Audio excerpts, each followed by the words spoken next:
Coucou mes elfes d'amour, comment allez-vous? Bien j'espère. Pour cette vidéo, on continue les métiers. Donc aujourd'hui, vous avez le témoignage d'une infirmière et pas n'importe quelle infirmière, mais le témoignage de notre Val, voilà, qui est notre Choumodo. Et je vous dis donc une très bonne vidéo et on attend vos commentaires avec grande joie. Bisous, bonne journée.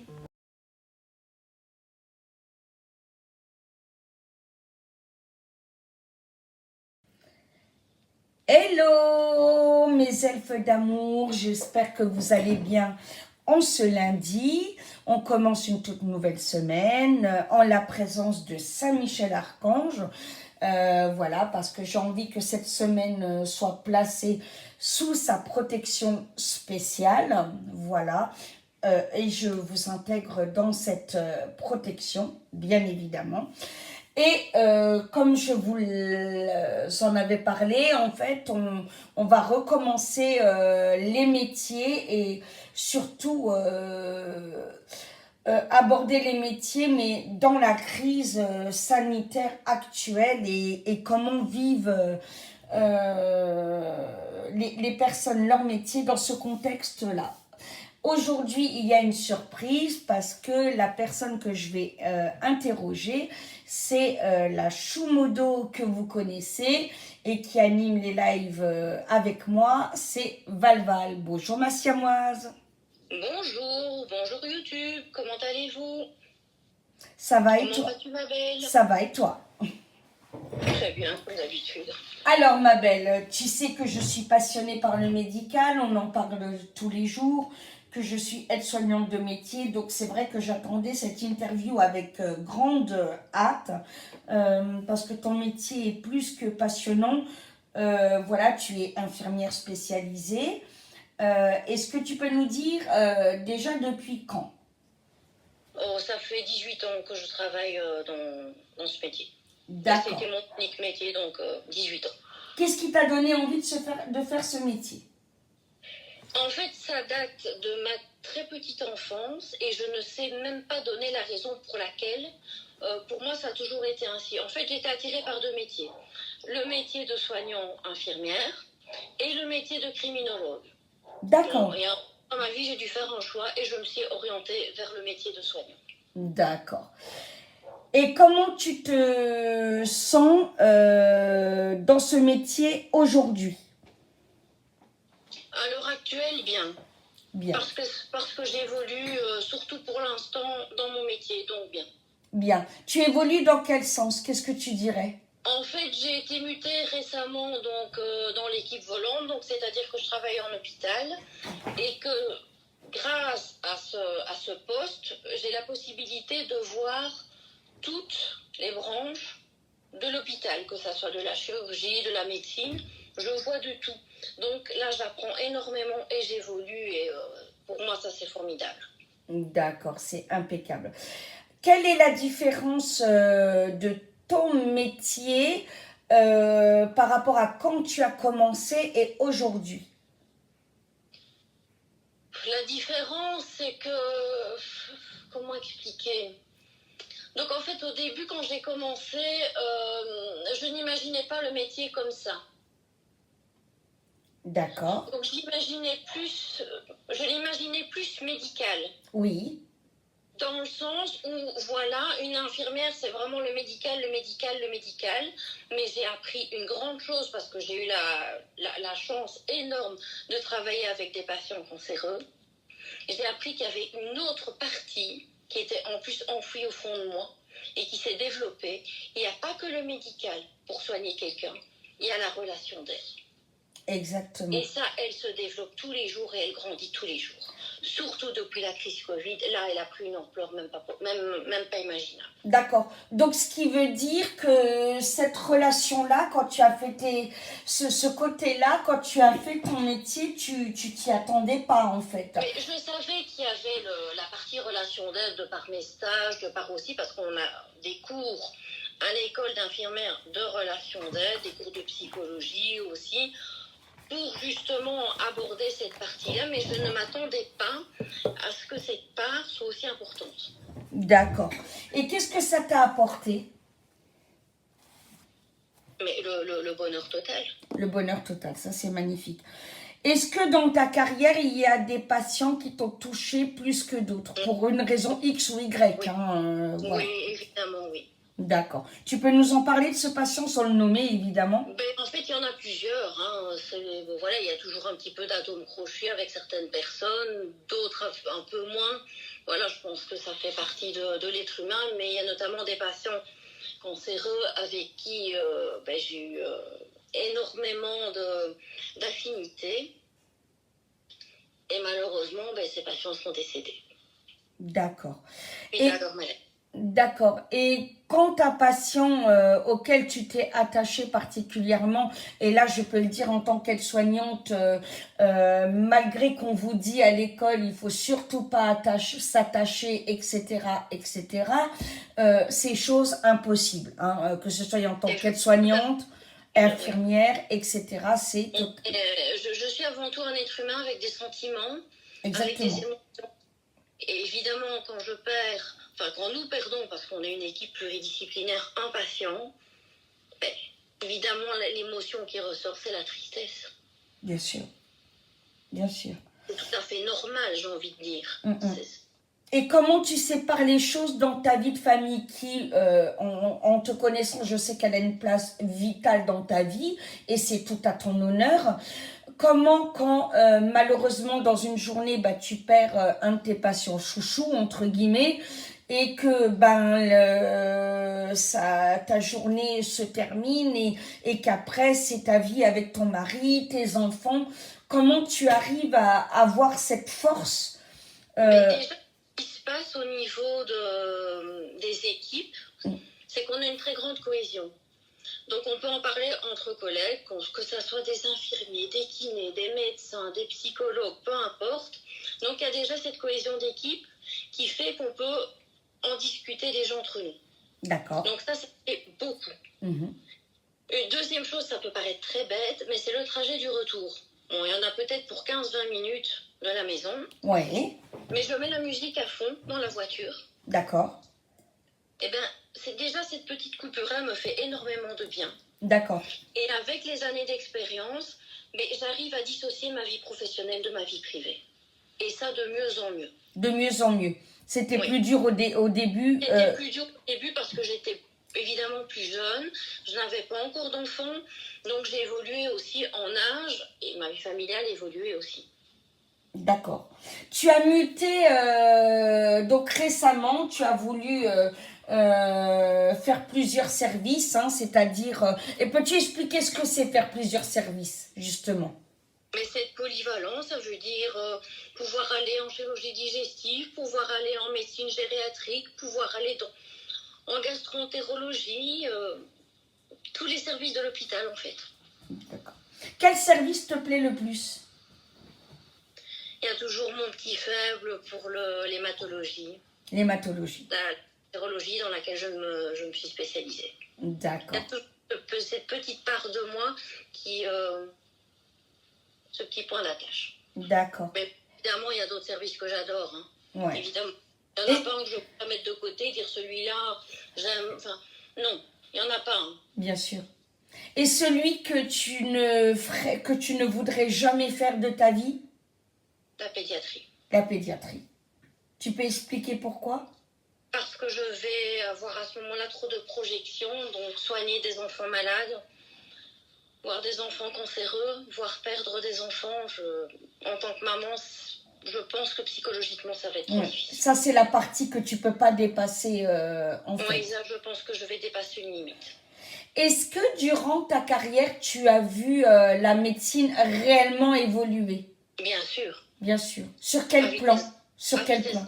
Sur tous les plans. Sur tous les plans. D'accord. Oui. Est-ce qu'il y a un plan qui t'a mis, entre guillemets, sur le cul? Tu t'es dit, waouh, là, la vitesse, oh! L'hématologie, tout ce qui est découverte d'anticorps monoclonaux, mais ça, c'est hallucinant. D'accord.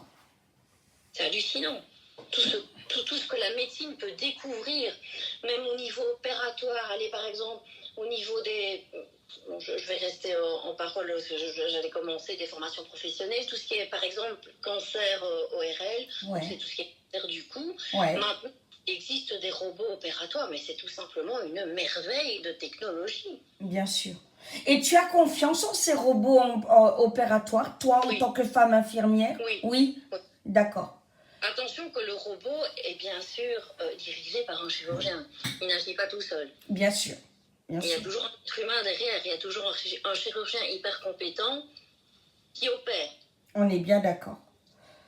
Comment est-ce que tes patients se confient à toi de leur vie privée ou de justement de la médecine qu'ils voient eux-mêmes évoluer par rapport aux soins Oui, qu'ils reçoivent? oui, bien Oui, sûr. oui, ils se confient. D'accord. Oui, Est-ce qu'il y a des violences des patients? ça peut arriver, oui. Ça peut arriver. Moi, j'ai la chance de ne jamais en avoir été victime, mais des collègues, oui. D'accord. Comment vous gérez cette situation quand il y a de la violence de la part d'un patient comme ça? En général, en fait, ce qui se passe, on essaie de voir avec la chef de service ce qu'on peut faire, rencontrer la famille, rencontrer le patient, savoir le comment du pourquoi, parce que parfois la violence, une violence ponctuelle peut être liée à un événement. D'accord. Donc imaginons le patient apprend une très mauvaise nouvelle ou la famille aussi, bam, ça se retourne contre la première personne qui arrive. Oui, bien sûr. Donc là, c'est vraiment une violence isolée, ponctuelle en général, c'est des excuses, voilà, j'ai envie de dire, ça arrive. Donc, comme je dis, soit on en parle à la chef de service, soit au médecin de service chef, ou alors, si ça va plus loin, on fait intervenir la direction. D'accord. Mais ça reste quand même relativement rare. Ça reste relativement rare. Hein. Ah ouais. En général, ça se règle, on est adulte, on sait s'expliquer. Est-ce qu'il y a beaucoup de misère affective chez les patients qui sont chez vous? Malheureusement, oui. Malheureusement, oui. D'accord. Il y a des transferts, du coup, est-ce qu'il y a des personnes qui peuvent vous prendre pour leur enfant, enfin comme si vous étiez leur enfant, ou un transfert affectif, on va dire? C'est plus des transferts, j'ai envie de dire, de notre côté, plus des personnes qu'on a envie de materner. D'accord. D'accord. Il t'arrive d'en prendre dans les bras? Il m'arrivait avant la crise sanitaire, oui. D'accord. Eh ben justement, on y vient parce que malheureusement, ben voilà pourquoi parler particulièrement de ces métiers aujourd'hui. Alors attention, je dis pas par là que le métier d'infirmière n'était pas valorisé avant, hein, voilà. Mais pour moi, il doit être encore plus valorisé là, étant donné que la crise est très dure. Donc il y a le Covid, je ne t'apprends rien. Maintenant, comment vous gérez, vous, avec la direction, cette crise? J'ai envie de dire du mieux qu'on peut. Bon, déjà, quand le Covid est arrivé dans nos pays, c'était le coup près. D'accord. Donc, on a entendu, comme tout le monde, hein, parler, un virus, le SARS-CoV-2 en Chine, voilà, une catastrophe sanitaire en Chine. On s'est dit, bon, ça ne va pas arriver en Europe, ça ne va pas arriver en Europe, mais si c'est arrivé. Alors, je rappelle que tu es de la Belgique. Hein. Je rappelle que tu es de la Belgique. Hein. Oui, mais bon, c'est arrivé en même temps qu'en France, en même temps... Bien sûr, bien quand sûr. il est pratiqué en Italie, ça a suivi en très peu de temps. Hein. Donc, c'est vraiment arrivé comme une claque. Donc, on a dû réagir très, très vite et très, très bien. D'accord. Est-ce que vous vous sentez soutenu par la direction, toi et tes collègues? Oui. D'accord. Il y a eu, comme en France, une pénurie de masques où on les a extrêmement attendus et où ils n'arrivaient pas. Comment avez-vous géré la situation? En Belgique, en fait, on n'a pas eu de pénurie. Ah, vous n'avez pas eu de pénurie. D'accord. Du moins dans les hôpitaux. Je parle dans les hôpitaux. Hein. Oui. Je ne dis pas qu'il n'y en a pas eu, je veux dire, pour le citoyen lambda qui voulait se procurer un masque pour aller faire ses courses. Là, oui, il y a eu pénurie, mais moi, au travail, j'ai toujours eu un masque. J'ai toujours eu les EPI complets. D'accord. On a eu des aides extérieures, effectivement, de couturières pour confectionner des blouses. Mais sinon, moi, personnellement, la pénurie, on ne l'a pas eu. D'accord. Alors maintenant, on va rentrer dans le vif du sujet. Tu sais qu'il y a ceux qui y croient, qui y croient pas. Que dis-tu déjà on va parler des personnes qui ont tapé, frappé les infirmières en disant que c'était de leur faute. Est-ce que tu veux dire quelque chose à ce sujet? J'ai été dépitée quand je l'ai su. Pourquoi la faute des infirmières? Pourquoi la faute des soignants? Alors que les soignants, que du contraire, ont fait leur travail, font leur travail. On est Et leur d'accord. travail, c'est prendre en charge des patients, et notamment des patients atteints de la Covid-19. On est d'accord. C'est un patient comme un autre. Il n'y a pas de différence. Il faut le soigner. C'est comme... On est d'accord. Et maintenant, il y a un autre discours qui est le Covid n'existe pas. Que dis-tu à ces personnes? Comment dire? Le Covid n'existe pas. Non, désolé, non. Malheureusement, j'ai vraiment envie qu'il n'existe pas, mais c'est pas le cas. J'ai soigné déjà au mois de mars, c'était mars-avril, la première vague, hein, les premiers patients Covid. Je les ai soignés. Certains ont survécu, d'autres pas. Donc à leur dire que le virus n'existe pas, non. D'accord. Et aux personnes qui vous traitent de complotistes quand vous y croyez, qu'est-ce que tu leur dis? Venez voir à l'hôpital. J'ai envie de dire, moi ça ne m'est jamais arrivé, j'ai jamais été traitée de complotiste, attention, parce que, je veux dire, les personnes qui m'entourent ont quand même un minimum de cerveau, d'intelligence, mais pour se rendre compte que la crise du Covid n'est pas purement inventée, est bien réelle. Mais j'ai envie de répondre à ces gens-là, mais venez à l'hôpital. Mais bon, on ne peut pas, bien sûr, parce qu'il y a des restrictions à cause de la crise sanitaire, mais venez voir à l'hôpital. Évidemment. Venez voir à l'hôpital.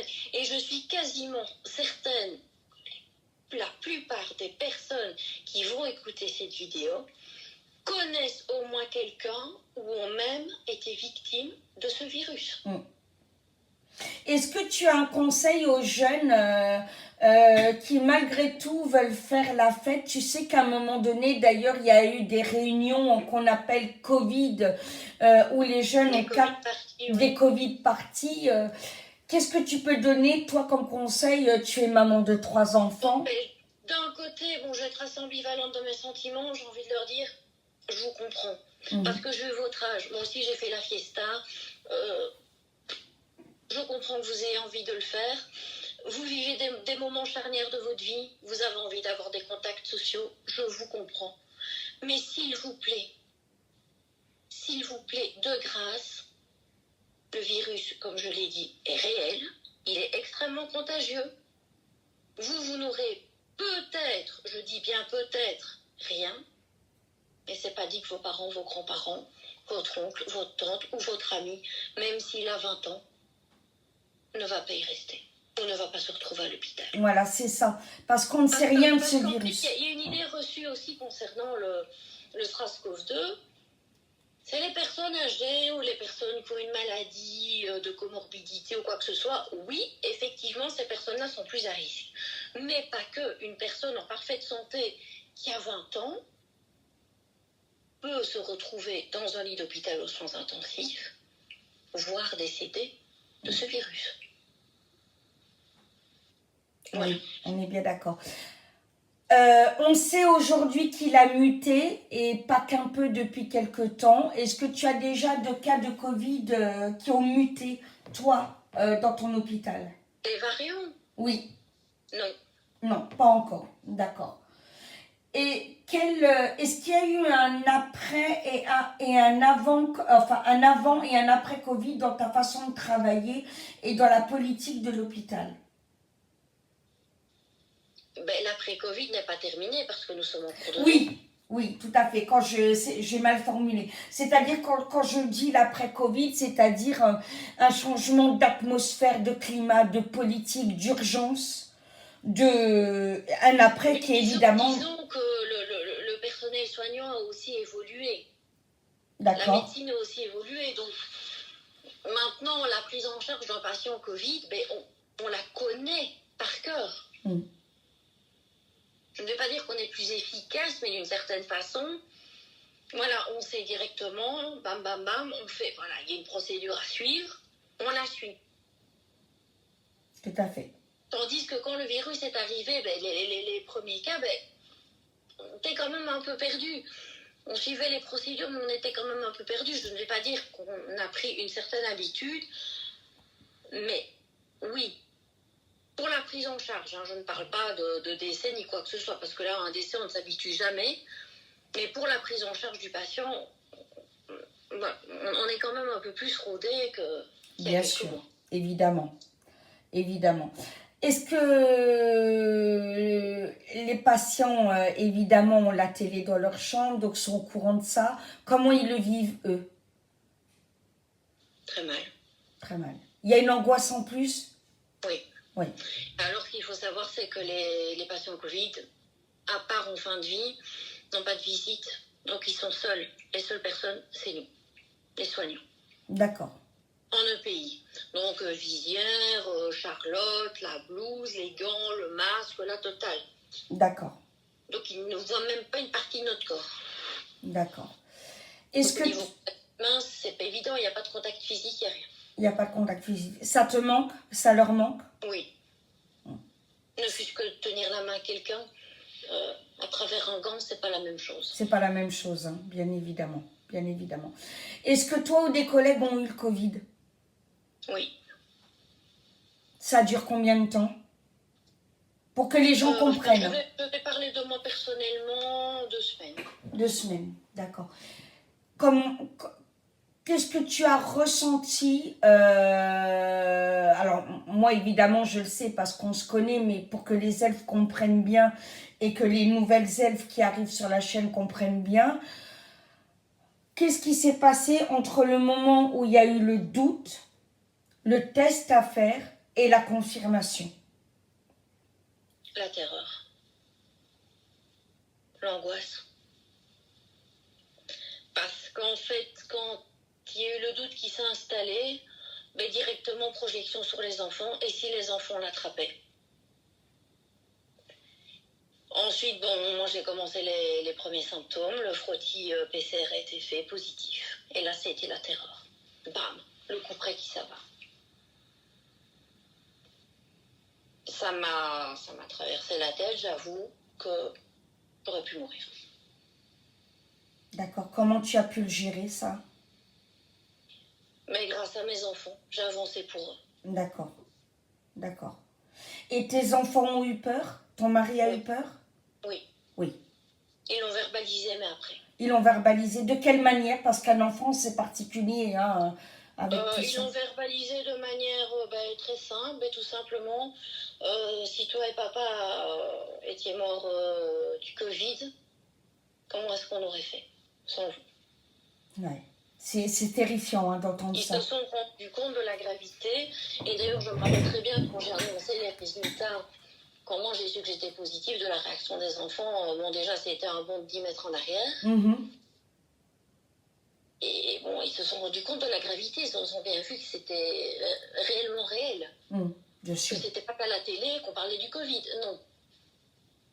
Bien sûr. On dit que cette génération d'ados sera la génération Covid. Tu en dis quoi? On emploie le terme génération sacrifiée. Toi, tu emploies le terme génération sacrifiée. Sacrifiée dans quel sens? Bon, moi, je vois, bon, j'ai 3 enfants scolarisés, je vois des enfants qui en souffrent. On ne sait pas voir les copains. Port du masque à partir du secondaire obligatoire. C'est des périodes charnières de leur vie. C'est comme, allez, les jeunes qui font les Covid parties. Il y a une partie de moi qui ne... J'ai envie de leur dire, voilà, vous avez envie de vivre votre vie et c'est normal. Parce que moi, à votre âge, j'ai fait pareil. Mais les enfants, idem. Bien sûr. Ils ont le masque, ils ne peuvent pas s'approcher à 1,50 m. Enfin, non. Et voir les enfants pleurer. Et demander, on va s'en sortir quand? Ça va se terminer quand? bien sûr. Alors que je ne sais ni moi, ni mon mari, ni personne donner réponse.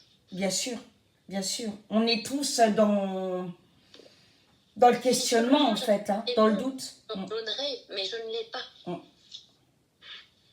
Est-ce que tu trouves que la politique de ton pays fait ce qu'il faut?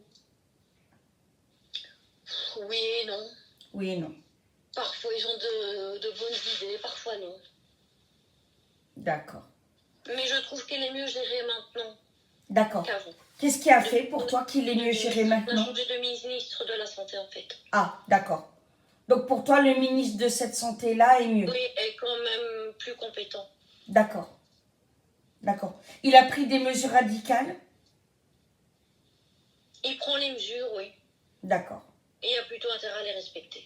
D'accord. Et pour terminer sur une note positive, est-ce que quand le matin le réveil sonne pour que tu ailles à ton boulot, est-ce que tu vibres toujours? Oui, bien sûr. Oui. Je suis même réveillée 1 heure avant, donc la preuve. Ah oui, la preuve, d'accord. Donc il n'y a pas du tout de lassitude. Non, je ne traîne pas les pieds ni quoi que ce soit du tout. D'accord. Toute dernière question, quel conseil donnerais-tu à une jeune qui te dit je veux faire ce métier, je veux faire les études, j'attaque? Fais-le, fonce. D'accord. Elles sont difficiles les études? Moi, personnellement, je ne les ai pas trouvées spécialement difficiles, mais il y en a d'autres qui ont ramé beaucoup plus. D'accord. Parce que bon, il y a quand même certains cours qui sont assez complexes, notamment les cours d'anatomie, de physiopathologie, où là, c'est vraiment du par cœur, la pharmaco aussi. Bien sûr. Il faut s'accrocher, quoi. D'accord. Mais sinon, moi, personnellement, enfin, au niveau des études, ça s'est toujours bien passé. D'accord, génial. Donc vous voyez, n'hésitez pas, c'est un beau métier. Hein, voilà, elle vous le dit. En tout cas, je te remercie, Valval. Mais avec plaisir. Voilà, c'est plaisant de voir quelqu'un qui aime son métier toujours comme ça et qui, malgré le contexte catastrophique qu'on vit actuellement, est toujours passionné par son travail. Et moi, je te le dis verbalement au nom de beaucoup de personnes qui le pensent. Merci de travailler malgré le Covid et merci de continuer à soigner. Parce que et d'ailleurs, je pense aussi, pour te donner des idées de vidéos, qu'il y a énormément d'autres métiers qui valent la peine d'être présentés aussi. Oui, tout à fait, tout à fait. Je pensais même aux ébroueurs, tu vois. Donc voilà. Il y a énormément de métiers. Les facteurs, les ébroueurs, enfin voilà. Ces métiers-là, on les oublie parfois. On les oublie complètement, voilà. Alors que c'est vrai que le facteur, il faut lui dire merci parce qu'il se met en danger tout autant. Oui, tout à fait. Que ça soit un éboueur, que ça soit... Mais peu importe le métier, tous les métiers sont utiles. Si le métier est là, c'est qu'il a son utilité. Donc on est tous utiles, on est tous une chaîne. Tout à fait. On ne peut pas vivre... Tout le monde doit être mis à l'honneur. Voilà, c'est ça. De toute façon, on n'est pas appelé à vivre en individuel, hein, je le dis à chaque fois. Voilà. On est appelé à vivre ensemble et à apprendre à se respecter. Hein. C'est très, très important. En tout cas, merci beaucoup. C'est un témoignage bouleversant et c'est très émouvant. On sent que... que c'est très vibrant en toi et que tu as toujours envie d'y aller. Et ça, c'est magnifique après tant et tant d'années de carrière. Mes elfes, je vous fais un gros bisou. Val aussi. On espère... Oui, un gros bisous YouTube. Voilà. N'hésitez pas à nous mettre vos commentaires. Si vous avez d'autres questions à poser à Val, elle se fera évidemment un plaisir de vous y répondre avec vraiment grande joie. On vous fait plein de gros bisous. Soyez bénis, mes amours. Bisous. À bientôt.